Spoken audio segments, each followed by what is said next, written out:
Es cierto que la violencia es lo que más llama la atención de la crisis educativa, pero la crisis como tal arranca de mucho antes y va mucho más allá.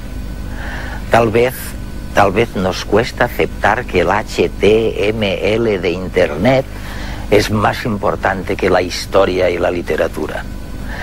Tal vez nos falta aceptar que no se puede enseñar al margen de la evolución del cerebro del niño, que ahora conocemos muy bien y que sabemos que es muy rápida.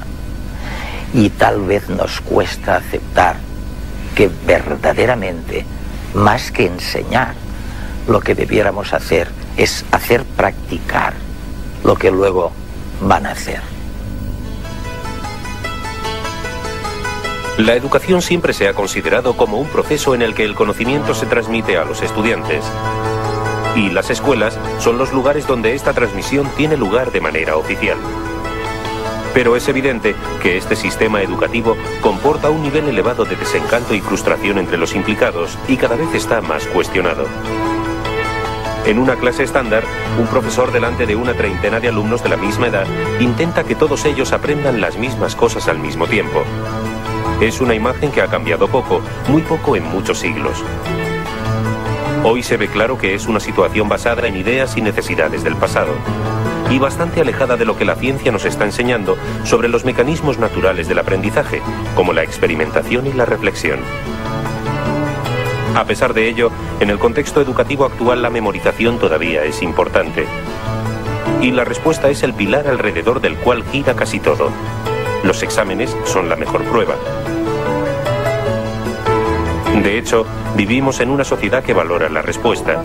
Hay muchos indicios de ello. Concursos de televisión o juegos de mesa como el Trivial Pursuit.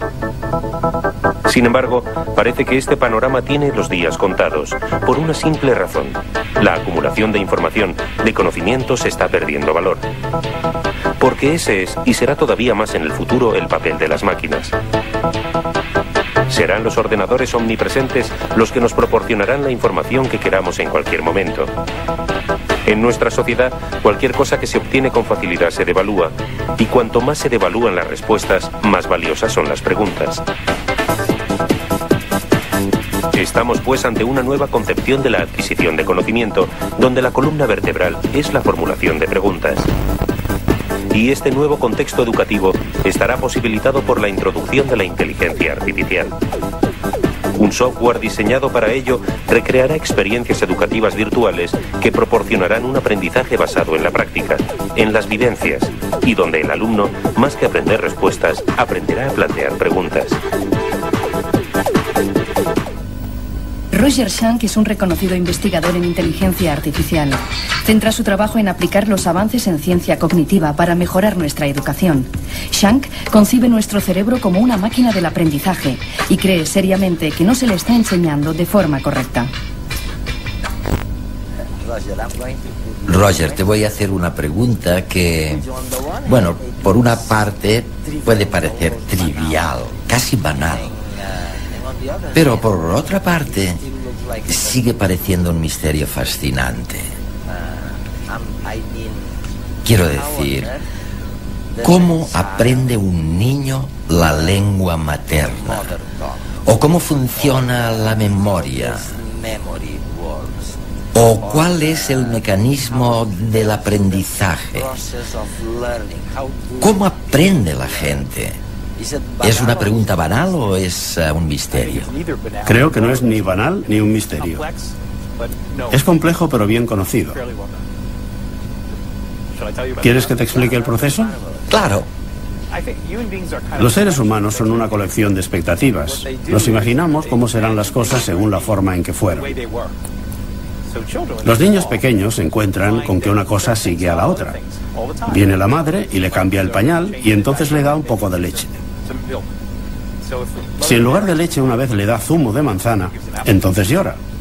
Los niños saben que las cosas suceden en un cierto orden, es una habilidad innata. Y años después, nos encontramos con que la gente tiene unas ciertas expectativas sobre el orden de cualquier cosa. Por ejemplo, tomar un avión. Se espera pasar la seguridad, embarcar, tomar asiento. Se tienen expectativas. Y si entras en el avión un día y las cosas son diferentes, nadie comprueba el billete o las personas están sentadas en el suelo, preguntarás qué es lo que sucede.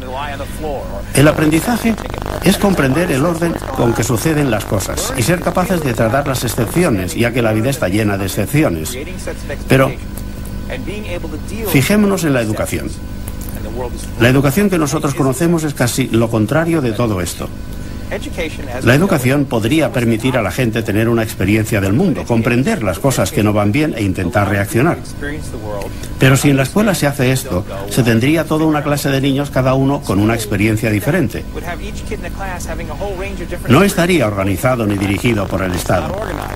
¿Qué es lo que sucede cuando el gobierno intenta dirigir la educación? Que no enseña que a veces las cosas no son así, sino que enseña que todo siempre es así y evalúa para comprobar que se ha aprendido. O sea, que toda la idea del aprendizaje la echan por la ventana en las escuelas.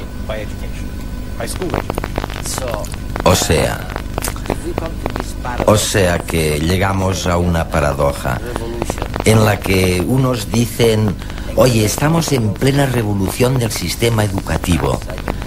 Y los otros dicen: oye, eso son tonterías. Realmente lo que estamos viviendo es una crisis terrible del sistema educativo. Y tú obviamente crees que hay demasiadas... Creo que todo está mal en nuestro sistema educativo actual. No algunas cosas, todo. Vamos a ver algunas. Las dos preferidas son: lo que enseñamos está mal y cómo lo enseñamos también. Voy a darte un ejemplo. En 1892 hubo una reunión presidida por el director de Harvard para determinar cuál debería ser el currículo de los institutos. Y este mismo currículo es el que está implantado hoy en día, palabra por palabra. Entonces se decidió que primero se enseñaría la biología, luego la química y luego la física. Primero literatura inglesa y luego americana. Todo en 1892, cuando se decidió sobre económicas o el álgebra. Pero me gustaría hacerte una pregunta. ¿Para qué hay que aprender álgebra? Parece como una religión. A veces oímos que, por ejemplo, los coreanos tienen unos buenos cursos de matemáticas y rápidamente todos pensamos que deben estar haciendo algo importante. Pero ¿sabes por qué el álgebra se puso en el currículo en 1892?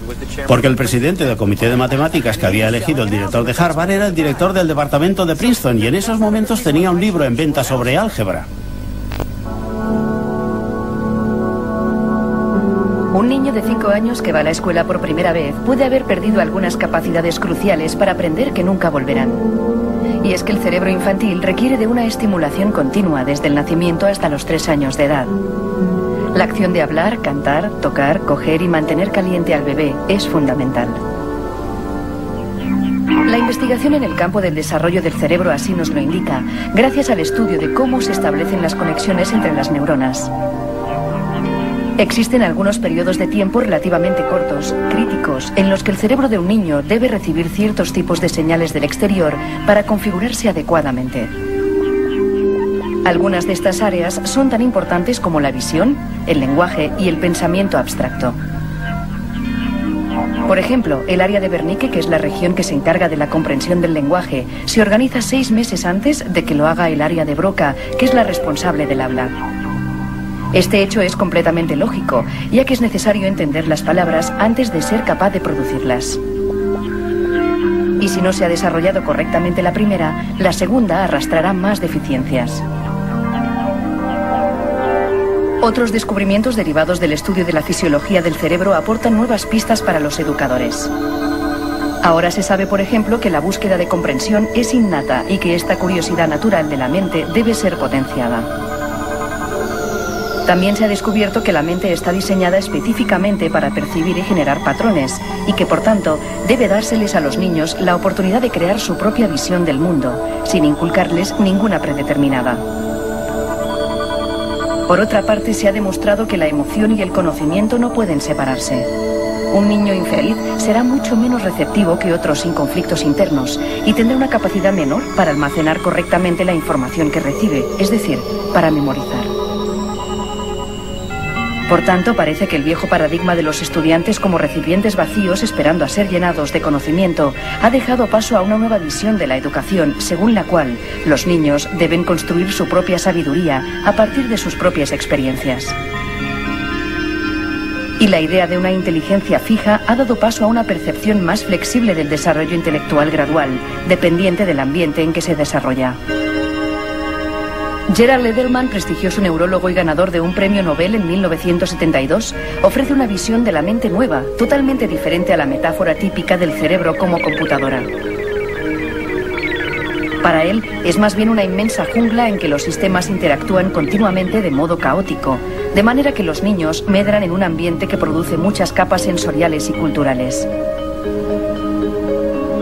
Si les rodeamos de una gran variedad de oportunidades de instrucción, ellos mismos harán las conexiones necesarias para aprender.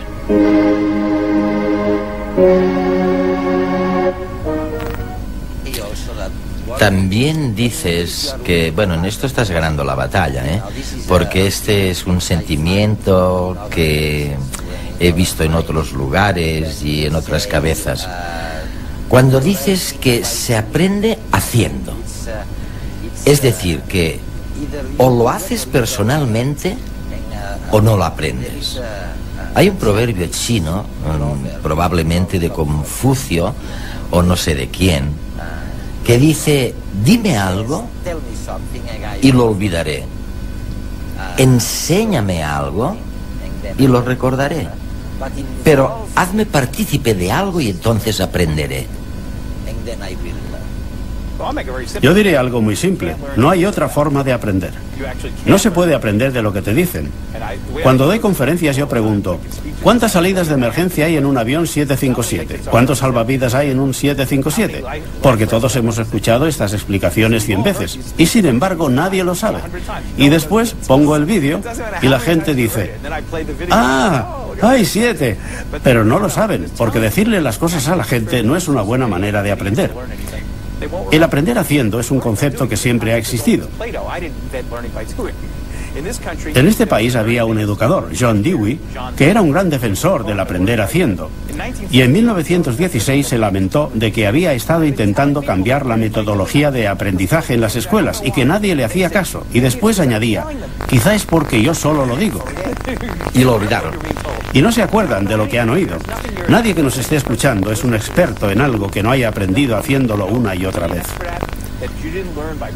Hay un chiste en este país. Un hombre joven le pregunta a un señor mayor en Nueva York cómo se llega a Carnegie Hall. Y el viejo le responde: por la práctica. Y así es como se consigue cualquier cosa. Si entiendes la educación como otra cosa que no sea práctica y experiencia, te has equivocado en tu percepción de la educación. Y todos los filósofos famosos como Einstein o Wittgenstein han dicho exactamente lo mismo, pero las escuelas no lo hacen. Es increíble todo esto, ¿no? En las escuelas, en realidad, los profesores explican lo que ellos creen que es importante. Y no tiene nada que ver con aprender haciendo. Esto tiene unos orígenes muy interesantes y es obvio por qué las escuelas son así. En 1600 un monje tenía un libro y lo leía porque tú no podías leer. Esto era una buena idea en 1500. Lo que pasa es que no hemos cambiado el sistema desde entonces y hoy sigue entrando un señor que da una clase y como nadie recuerda lo que se dijo en clase, hay que hacer un examen. Así se estudia y se coloca todo en la cabeza.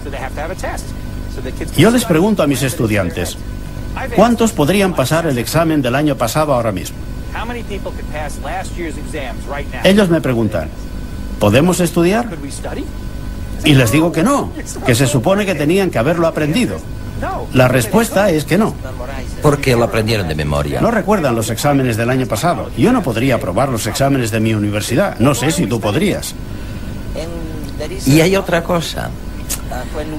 Cuando nos modernizamos y utilizamos ordenadores, a menudo, tú también lo dices, y yo me doy cuenta, es una paradoja de lo que hacíamos en la clase.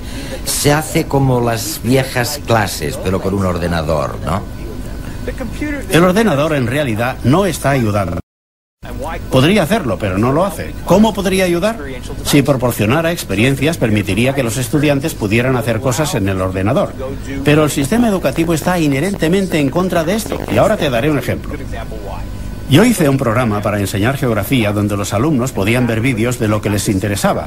Si eran deportes, podían viajar por el país para ver partidos. Si les gustaban las películas, podían ir a Filadelfia a ver a Rocky. Hicimos pruebas y vimos que los chicos aprendían geografía, pero las escuelas no lo querían. ¿Y sabes por qué? Porque un niño iba a California mientras el otro iba a Nueva York. Y no podían controlar qué era lo que estaba aprendiendo. A principios de los años 90, Roger Schank formó parte del consejo de editores de la prestigiosa Enciclopedia Británica. Como experto en el uso de tecnología para el aprendizaje, Schank trató de prevenirles del dramático cambio que suponía la irrupción de Internet. Un vastísimo almacén de información accesible desde nuestro ordenador. Un sistema con una capacidad de actualización casi inmediata, algo que las enciclopedias en papel solo pueden soñar. Roger Schank se refería a un entorno tecnológico y social en el que las preguntas que podamos hacer valen más que las respuestas que podamos memorizar. Con un sistema de información como Internet, lo realmente importante son aquellas preguntas a las que el sistema no encuentra respuesta. Son estas las que nos permitirán ampliarlo y contribuir. La inteligencia será llegar al límite, poder decir con convicción que los ordenadores solo sirven hasta cierto punto. Desde hace 6 años la Enciclopedia Británica tiene su versión de pago en Internet, pero su uso del nuevo medio no supone ningún cambio importante. Simplemente el contenido de la versión en papel se ha digitalizado. Pero en este tiempo un proyecto conocido como Wikipedia se ha convertido en una de las iniciativas más exitosas de Internet. La idea es tan simple como loca, una enciclopedia en la red, gratis y abierta a quien quiera contribuir y editar. No hay editor ni correctores contratados, no hay distinción entre lectores y escritores. Hay decenas de razones por las que una idea así no debería funcionar y aún así funciona. En solo 4 años han conseguido más de 1 millón de artículos en 100 idiomas, desde el albanés al zulú. ¿Cuál es la clave de su éxito? Una sencilla tecnología que permite que su edición sea simple y directa. Una organización abierta que consigue deshacerse de toda burocracia. Unas pocas normas editoriales estrictas que evitan las opiniones. Una falta de motivación comercial que hace del proyecto algo público y gratis para siempre. Wikipedia se revisa y se amplía cientos de veces cada hora. Cualquiera de nosotros, expertos y curiosos, amateurs y profesionales, más de 300.000 personas colaboran continuamente de forma altruista para mejorar paso a paso el contenido de sus artículos. Tener cada vez más y mejores respuestas y con mucho tiempo y esfuerzo, llegar a almacenar todo el conocimiento del que dispone la humanidad. Ese es el objetivo. En solo 4 años Wikipedia ha conseguido ser una maravilla de la era digital. ¿Pero es esto a lo que debe tender la educación electrónica? La educación basada en los ordenadores ha facilitado el acceso a la información para más gente y a un coste menor. Pero no parece que se proponga una renovación en la metodología educativa. Si las primeras películas mudas eran teatro filmado, la mayoría del e-learning que conocemos es el curso de siempre pero digital. Esto es lo que debe cambiar. Los ordenadores son principalmente herramientas que sirven para hacer cosas, y nosotros, animales que aprendemos haciendo. Los ordenadores son, por tanto, el medio ideal para enfocar la educación en la práctica. Una nueva metodología centrada en el hacer. Esa deberá ser la base de los cursos electrónicos que renueven la educación que conocemos. Roger, ¿podremos poner remedio a todo esto en los próximos años? Mediante un aprendizaje creativo, con los ordenadores o con lo que sea. Lo que me digas, ¿de qué manera puede el ordenador ayudar a salir de este desastre? Los ordenadores son una solución, pero no tienen por qué ser la solución. La clave es el sistema. Lo que permiten los ordenadores es tener una experiencia individual, que a la vez permite a los alumnos comunicarse con un compañero, o trabajar en equipo, o comunicarse con alguien al otro lado del mundo, o investigar algo que les interese, o hacer las experiencias que de otra forma no podrían hacer, pero cada uno en su propio campo. El ordenador en sí no tiene ninguna relevancia, es un aparato que permite tener experiencias si se crea un buen software que lo acompañe. La mayor parte del software educativo que existe en estos momentos es malísimo. Lee este párrafo y responde las preguntas. Es como si fuera un libro de texto, o peor que un libro de texto. Hace un momento has dicho que los profesores se concentran en lo que saben. En lugar de concentrarse en... oye, ¿en qué deberían concentrarse los profesores? Los profesores deberían concentrarse en intentar comprender qué es lo que los estudiantes pueden hacer y en ayudarles a hacerlo. Si yo quisiera aprender sobre fotografía, ¿cómo lo harías? ¿Me darías un libro sobre historia de la cámara de fotos o me enseñarías cientos de fotografías buenas y malas? ¿O me darías una cámara de fotos y me dirías, ve a hacer fotos y cuando vuelvas veremos cómo hacerlas mejor? Esto es lo que yo creo que debe ser la educación. Hay que tutorizar a los estudiantes a mejorar lo que hacen mientras practican y mejoran. Y esto es cierto para cada aspecto de la educación. Sea lo que fuere, tiene que girar de alguna manera sobre cómo hacerlo. Y si no es así, no deberían enseñarlo. Intentemos dar alguna pauta de éxito a nuestra audiencia. ¿Hay algún consenso sobre cómo hacerlo? Una cosa que ha quedado clara es lo de aprender haciendo. Esto ya es algo. Es posible que la gente no sepa cómo hacerlo, pero, bueno, debe hacerse. Aprender debería ser divertido. Esto ya te lo he oído a ti y a otras personas. ¿Qué más hay consensuado ya?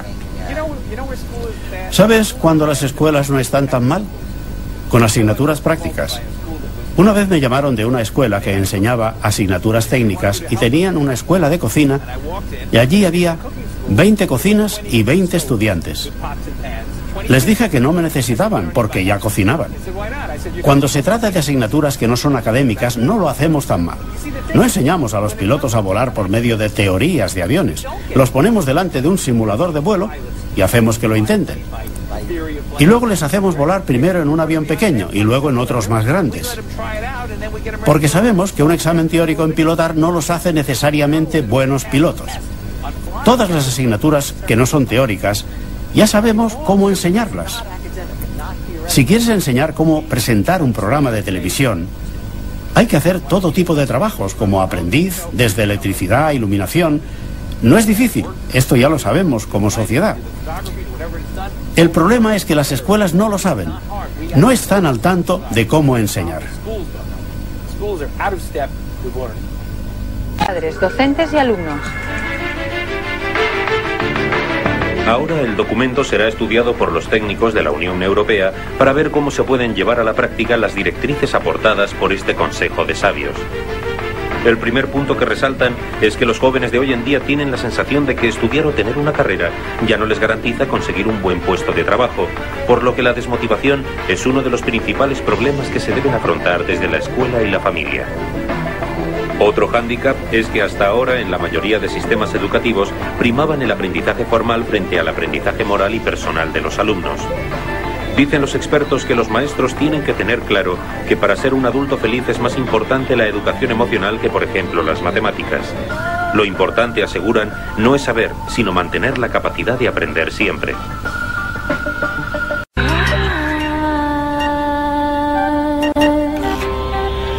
Bienvenidos a Redes, a esta segunda parte de Redes. La audiencia aquí en España y en el resto del mundo a través del canal internacional de televisión española.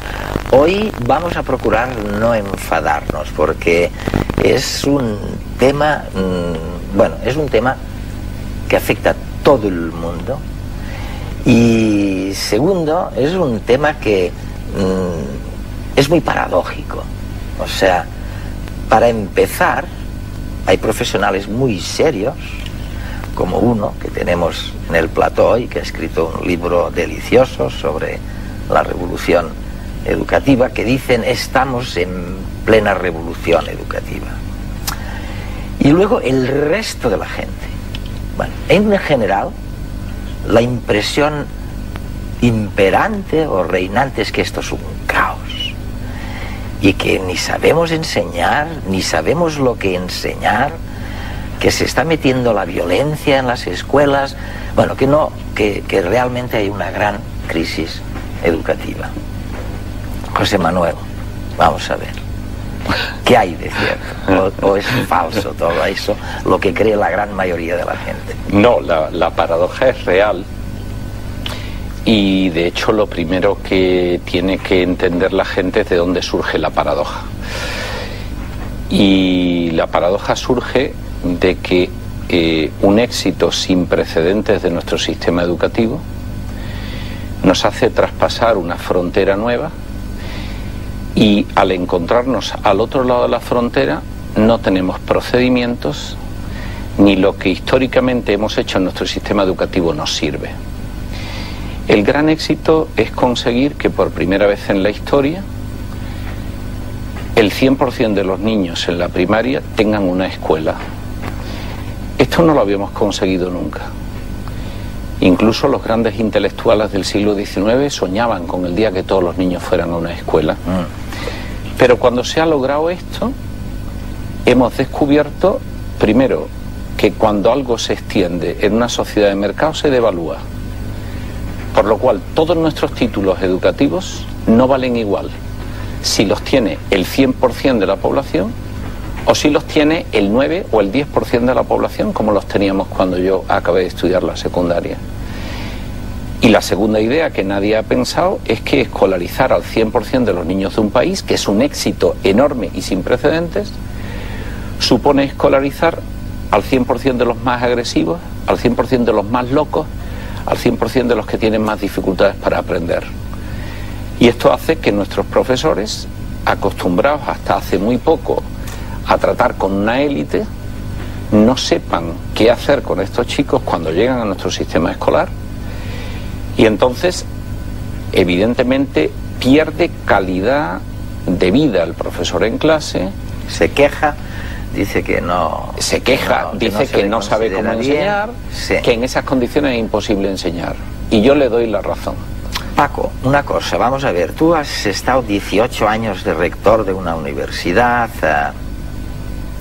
y ahora eres un gran experto en lo que podemos llamar la nueva educación o la educación electrónica, ¿no?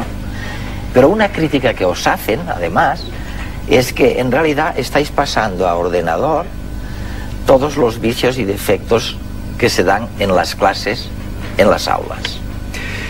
Cuando se hace esa crítica, que a lo mejor es cierta, es cuando la tecnología se utiliza para seguir haciendo lo mismo que se hacía sin ella. Sí. Que es, por ejemplo, cuando se utiliza una herramienta integrada de autor. Es el caso, por ejemplo, de WebCT, de Blackboard o de Learning Space. Pero cuando la tecnología se pone al servicio de unos nuevos modelos de aprendizaje, entonces no ocurre eso que se está diciendo. Porque eso que se estaba diciendo, que tú has indicado, consiste en poner los apuntes o los contenidos de una asignatura en la red. Es la famosa frase, sí, que se dice: he colgado mi asignatura en la red. Eso es lo mismo que decir: en una biblioteca hay muchos libros donde está toda la ciencia, donde está todo el conocimiento, pero ahí de forma directa un estudiante no puede aprender. Por lo tanto, las tecnologías al servicio de un nuevo modelo de aprendizaje del estudiante, de acuerdo con las necesidades que determina la nueva sociedad de la información y del conocimiento, no cae dentro, en mi opinión, de esa crítica. Y nosotros desde una praxis eso lo vivimos. Oye, vamos a ver, José Manuel, cuando Shank, en la primera parte del programa, le vimos decir que el HTML de Internet es más importante que el francés, o que las telecomunicaciones son más importantes que la historia, ¿a ti se te revuelve el estómago o dices Shank, a la luz de lo que está ocurriendo, está diciendo algo que tiene cierto sentido? No, yo creo que tiene mucho sentido porque yo tengo la conciencia de estar en un momento de auténtica frontera. Los chicos pueden aprender por sí solos y encontrar muchas soluciones si les enseñamos a utilizar efectivamente la red. Esa red se va a convertir en un elemento de búsqueda, de estudio, y nos va a permitir además hacer una cosa nueva que hasta ahora no hemos hecho nunca, que es sustituir los procesos de enseñanza por procesos de aprendizaje. Es decir, yo cuando enseño en una clase, digamos que enseño a ojo. Se supone que lo hago bien, pero yo no sé si produzco o no aprendizaje en el alumno. Porque, entre otras cosas, no sabes muy bien cuál es el proceso de aprendizaje del niño, ¿no? Bueno, o del joven. Eso es lo peor, porque desde hace 15 o 20 años sí sabemos mucho sobre los procesos de aprendizaje, pero no se aplica en las aulas de forma sistemática. Esta es la crítica de Shang. Sí. Es decir, aplicamos la ciencia, hacemos de la ciencia tecnología en todos los ámbitos y muy raramente en educación. ¿Quién habla de física? Exclusivamente doctores en física. De educación habla cualquiera, porque todo el mundo tiene alguna experiencia sobre eso y dice lo que opina. Yo cuando veo un poco y me leo lo que escribís y escriben vuestros compañeros, me doy cuenta de que empieza como a emerger un cierto consenso, del que hablaremos luego, sobre las pautas de la educación para que realmente funcione, ¿no? Uno de estos consensos que parece es el de la experimentación, lo de learning by doing, ¿no? El aprender haciendo. Bueno, el experimento de hoy en redes va exactamente sobre eso, sobre el aprendizaje por experimentación.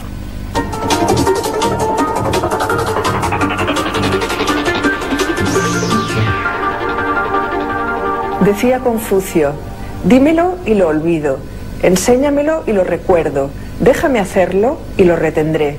Los profesores de física usamos los experimentos para ayudar a entender la asignatura. Los alumnos ven aquello aquello que estudian y aquello de lo que se les va a hablar. Un experimento necesita unas condiciones, necesita un poco de sorpresa, incitar la curiosidad, incitar la discusión, tiene que ser breve, se tiene que mantener la atención. Entonces, si el experimento es apropiado, los alumnos no solo se lo pasan bien, sino que además aprenden.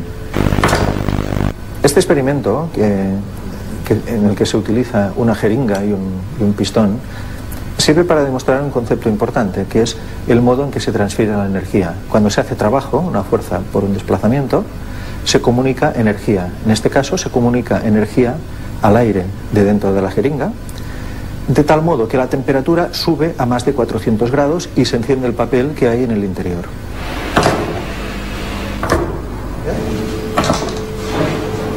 En esta pequeña jeringa la temperatura ha alcanzado 400 grados. En el espacio, en una zona enorme, mucho mayor que el sistema solar, llena de polvo y de gas, cuando la gravedad comprime la materia, se alcanzan temperaturas de millones de grados. Y entonces empieza un nuevo proceso, que es la fusión nuclear, y tiene lugar el nacimiento de una estrella. En este experimento vamos a ver el fenómeno contrario al que hemos visto anteriormente. Aquí hay un pequeño depósito conectado a una bomba que sirve para expandir el gas del interior. Este gas, al expandirse, se enfría y entonces aparece algo insólito, que son las trayectorias de las partículas alfa emitidas por una fuente radioactiva que se ve aquí al lado en un pequeño tapón. Cuando se hace, se tiene que tirar muy fuerte y rápido. Ahora también, más o menos.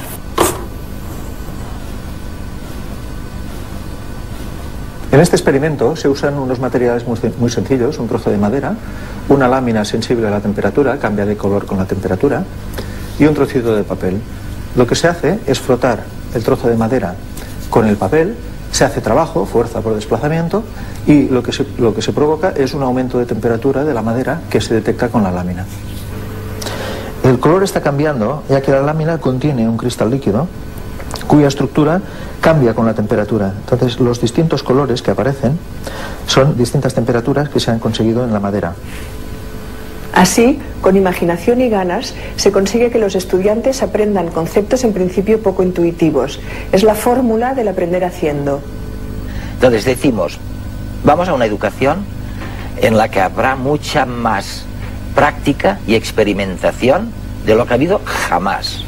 Bien, la segunda cosa que yo noto que emerge de todo lo que estáis diciendo y escribiendo es que se va a educar, y de eso me alegro muchísimo porque lo hemos echado en falta todo el mundo, que se va a educar a la gente, se va a enseñar a la gente para que hagan mejor el trabajo que van a hacer.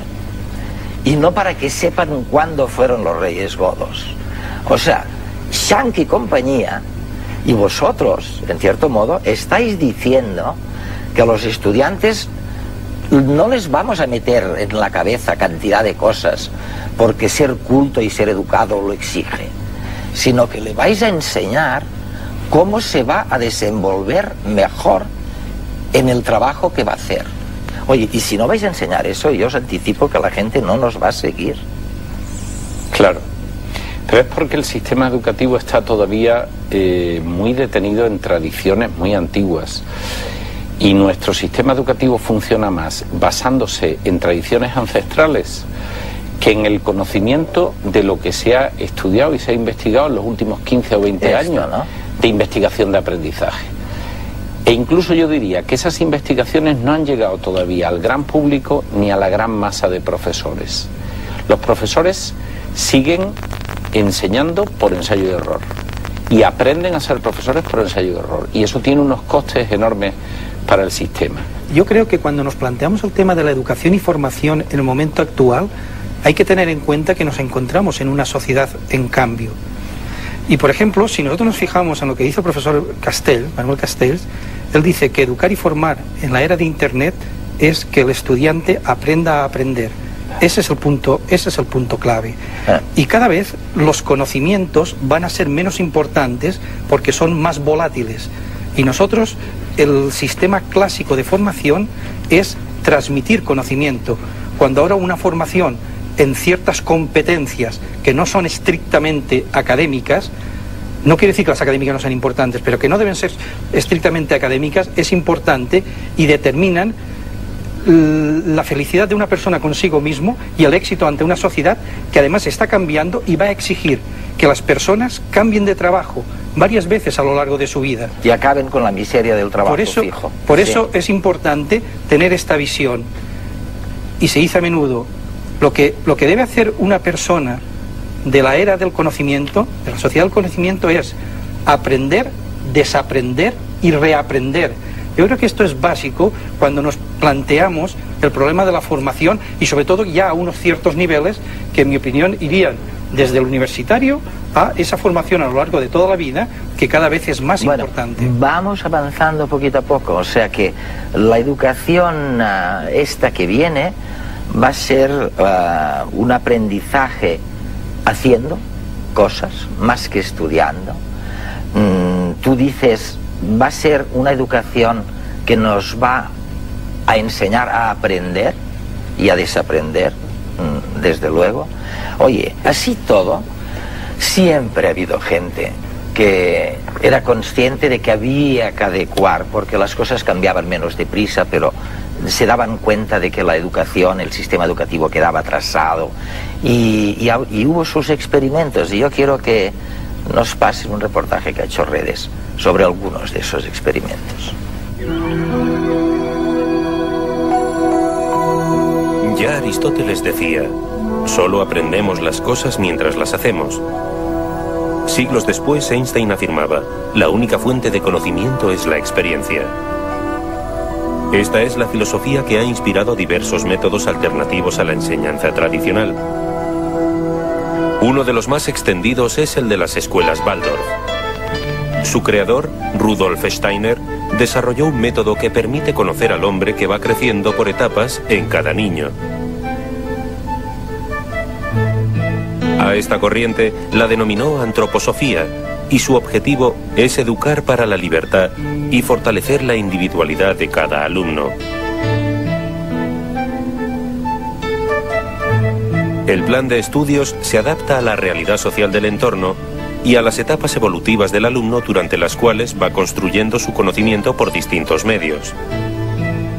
En la primera infancia a través de la imitación, en la infancia media con la imaginación y en la adolescencia mediante el pensamiento racional. En los primeros años, los alumnos elaboran sus propios libros de texto, recopilando sus experiencias y lo que van aprendiendo. De esta forma, cada estudiante va incorporando los conocimientos de acuerdo con su capacidad y su interés, y no por su edad o por la presión de las calificaciones. Quizá nosotros una de las características que tenemos es que mantenemos más tiempo que una escuela normal en los niños en los preconceptos. Es decir, les dejamos que ellos se hagan su propia concepción del mundo, dejando que el niño vaya haciendo ese proceso de investigación y sacando sus propias conclusiones, que ves que realmente se lo hace suyo y se hace responsable de este mundo. Otro sistema educativo que rompe totalmente con la enseñanza tradicional es el homeschooling o la desescolarización. Está basado en la teoría de John Holt, que afirma que los niños tienen un innato deseo de aprender y una curiosidad que los guía a aprender lo que necesitan saber cuando lo necesitan saber. Este educador americano entendía que los métodos usuales de enseñanza destruyen esta curiosidad y que los niños necesitan más acceso al mundo real, suficiente tiempo y espacio para contemplar sus experiencias y utilizar el juego y la fantasía para darles significado.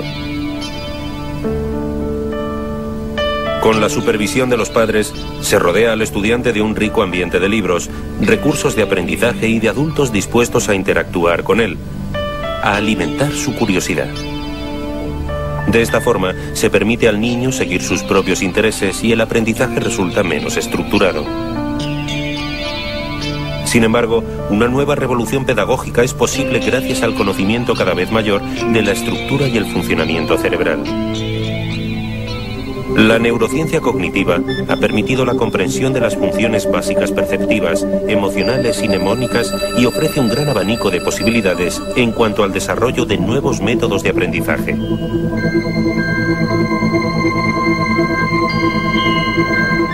Bueno, ya había gente hace años que pensaba en estas reformas que hoy llamamos revoluciones, ¿no?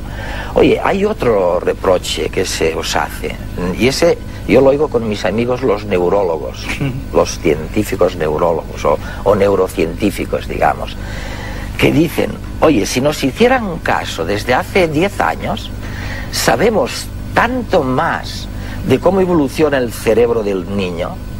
Y me dicen, los pedagogos, los educadores, nunca me preguntan nada sobre eso.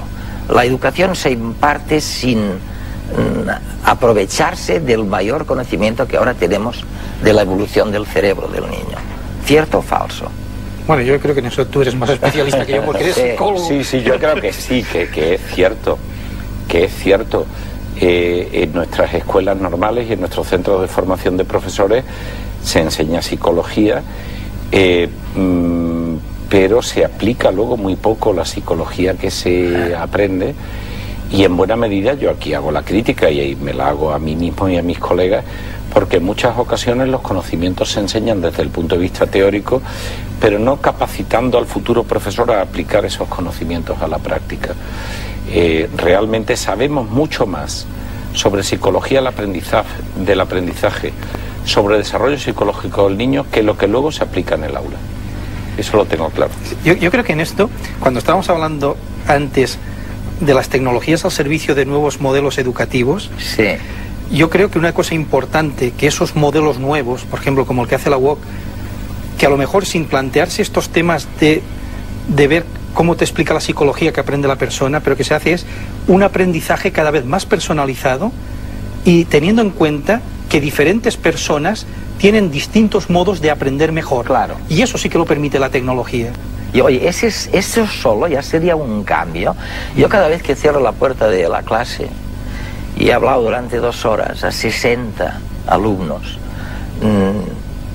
y les he dicho a todos lo mismo, obviamente, siempre me digo, esto es imposible, no puede ser, ¿no?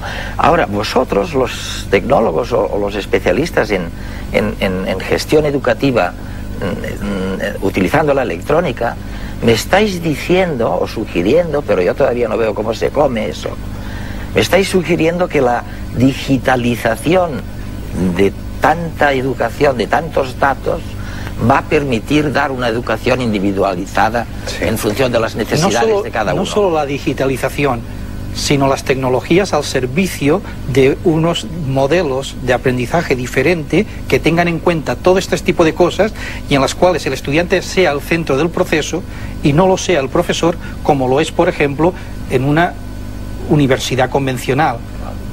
Yo creo que esto es muy importante, es importantísimo, sí. Porque es la base de que un estudiante, y estudiantes de cualquier edad, aprenda a aprender por sí mismo como la única forma de adaptarse al cambio que cada vez esta sociedad nos requiere más. Y eso, por ejemplo, requiere una cosa tan simple y a lo mejor tan difícil como cambiar la mentalidad de las personas de cómo hacer las cosas. Por eso es tan difícil muchas veces poder utilizar las tecnologías en base a un sistema innovador y con una visión de futuro. Claro, es que la enseñanza se supone que produce aprendizaje, pero nadie lo asegura. El proceso del aprendizaje es un proceso que hace el alumno. El proceso de enseñanza es un proceso que hace el profesor. Yo puedo estar una hora hablando y que un alumno no aprenda nada, simplemente porque está distraído. De lo que se trata es que nuestros sistemas educativos de siempre han medido su actividad por la actividad del profesor y no por la actividad del alumno. Entonces, en el momento en el que planteamos aprendizaje electrónico, el aprendizaje electrónico es un sitio donde el profesor tarda 4 meses o 5 meses, he tardado yo con un equipo de 6 personas en preparar una lección. Pero una vez que está preparada la lección, está hecha para que el alumno actúe en ella, aprenda, tenga el número de repeticiones que él necesita y se le ajuste como un guante a su propio perfil de aprendizaje. Bueno, este es el cambio. Claro, y además el cambio nos permite que mientras que yo en clase hago lo que tradicionalmente he venido haciendo, aquí puedo diseñar procesos de aprendizaje con organizadores previos, con puentes cognitivos, con repeticiones específicas que son las que sabemos que hacen falta para que algo se aprenda. No para que se estudie o no para que se enseñe, sino para que él lo aprenda. El cambio enorme es cambiar enseñanza por aprendizaje de estos chicos. A nuestra audiencia no le habremos ayudado a cambiar lo que hay, pero por lo menos yo creo que sí que alguna idea tienen ahora, que a lo mejor no tenían antes, de por dónde van a venir los cambios en la educación. Y ahora hemos llegado al debate o a la cuestión que tenemos, es un juego particular que tenemos con nuestra audiencia. Y en este debate nuestra audiencia hace propuestas en torno a una pregunta que este trimestre es la siguiente: ¿qué creencia popular generalizada cree usted que puede demostrar que no es verdadera, que es falsa? Y las propuestas las estudian con mucho detenimiento un jurado de científicos y bueno, el que gana pues tiene un ordenador portátil. Y con la cuestión les doy las gracias por su atención y les dejo hasta la próxima semana.